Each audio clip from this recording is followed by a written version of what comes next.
Yeah, hello and welcome to this video playing SG17, and he goes for this line. I don't really know. I haven't studied this yet, to be honest, in terms of a Petrov based repertoire.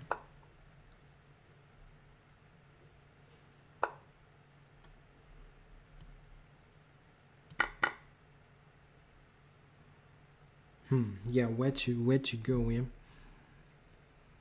Bishop c5 probably.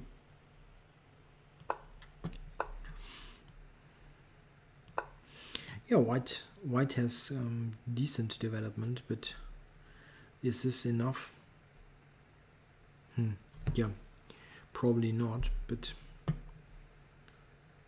in the context of a blitz game you can often sacrifice a pawn slightly incorrectly and it's not going to be that easy to play.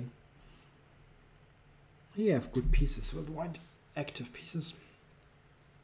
I usually just in this kind of scenario transpose to, like here, transpose to Scotch with knight c6, but that is no good if you have a Petrov based repertoire.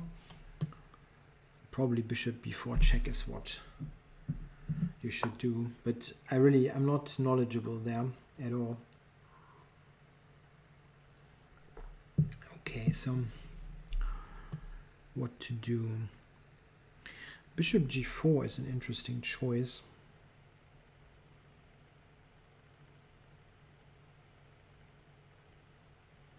Bishop g4, bishop f6, king takes, knight g5, queen g5, queen b3, there's bishop e6, yeah, that should be playable. Still, it's a bit odd still. Knight e7 or knight f6. Knight f6, but e5, I just take with the pawn, yeah, it doesn't really threaten much. Then knight f6 must be right. Okay, so h6.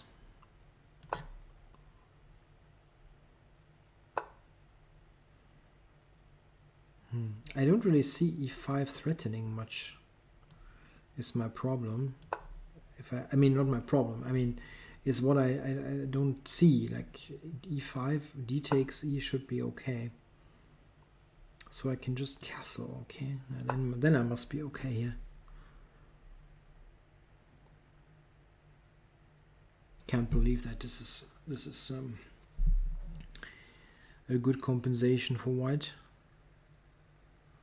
Not behind in development. Knight e5 maybe even. Yeah, but why not? Why not keep the bishop? Yeah, it's a really nice piece there.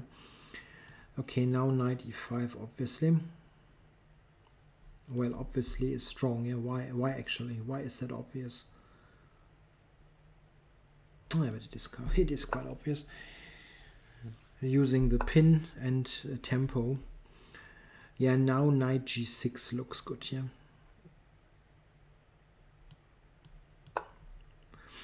He either has to give up e4 for absolutely nothing or take on f6, which is kind of admitting that he's just a pawn down for zip.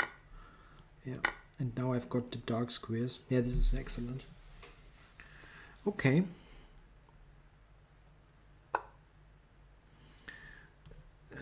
No bishop pair for you. Or I don't give it up. Let's put it like that. I'm happy to have it and don't give it up. Now knight will sit fantastically on f4. There is no g3 anymore. Pawn g3, it's not possible. So h3 is hanging. And I've got the really nice bishop on b6. That looks good. I'm just down on the clock. Spent much time at the very beginning.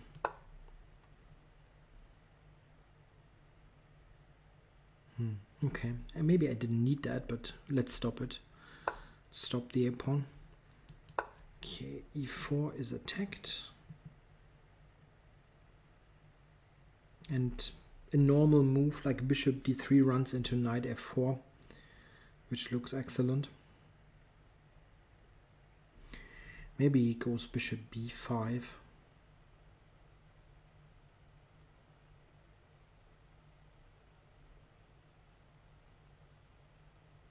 Possible. Okay.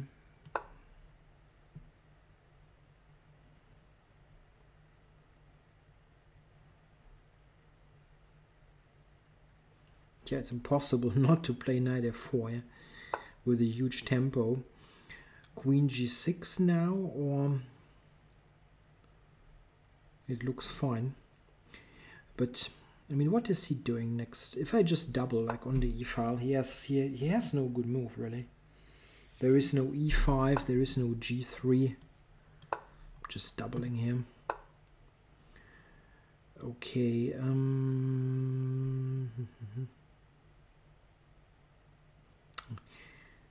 Knight e6, or no, knight e6. He might have knight f5.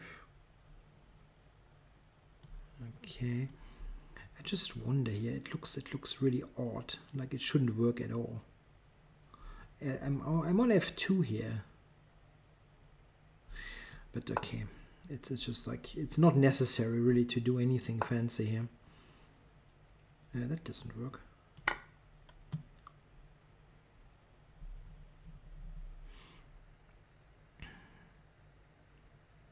Knight takes, take here. And now probably this is easiest.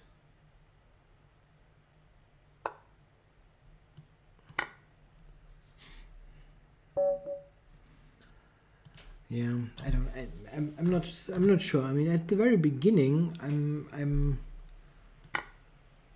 maybe he has some compensation for this, but I mean there's a reason why this is not played. I mean, bishop b4 I think is probably the reason. If you could force black into a scotch and avoid the Petrov, people would do it all the time. I mean, not all the time, but it would be a serious option. Okay, the check c3 kind of has to be played to make it worthwhile, and probably knight takes now. Yeah, maybe you should just take with the knight. It's now. Yeah, now, but what is this? What kind of position is that? It's no transposition, right? Knight c6 would transpose into a Göring gambit, or Göring gambit.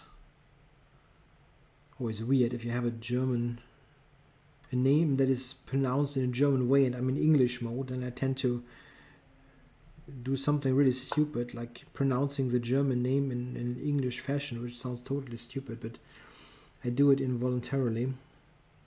Yeah, I don't know. That is kind of, that's no theoretical position probably, or not very much explored.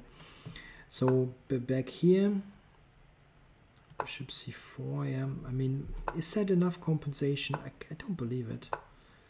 Knight c6. White has tempi, but yeah, now knight g7 is actually given by the engine. A move that I thought about, but I wasn't sure because of knight g5. Okay, but it turns out that this is strong. Ah, of course. Yeah, I was fearing this a little bit, but that really is no danger, yeah. Knight 7 to g6. Ah, yeah. Ah, and I'm threatening this.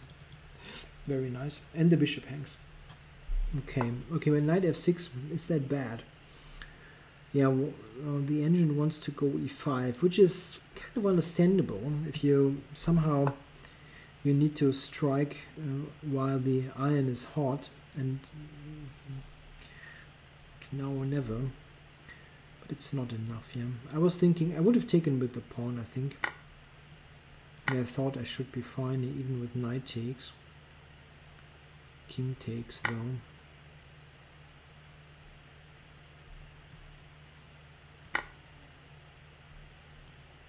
Ah, yeah, I've got this trick. Okay. He played bishop g5, and this is just too slow, I believe. Bishop g4, g5. Yeah, g5 maybe, but I like to develop my pieces. Yeah, and here this is just not enough. After bishop takes f6, you're kind of, it's kind of admitting that you're just a pawn down and have the worst position. Knight f4. And yeah, queen g6, I thought about it. I mean, I saw the move, but I wasn't sure, like here, if I really want to take on e4. It looks, I have a bit of a, the position has a bit of a looseness to it. Knight h4, and I can go here actually, which I didn't really see. Okay. Yeah, so, but rook e7 is a good move. Yeah, you just get the final pieces into play, and black really has it's just rotten. White's position is just rotten. Bishop d3 is helpful, but yeah, it's just no good. Yeah, it's an odd line, d4, knight f3, something that you have to study if you want to play the Petrov like I currently try to do. Something that you need to have an idea against if you don't want to transpose it into a Scotch or some other line. Yeah, thanks a lot for watching.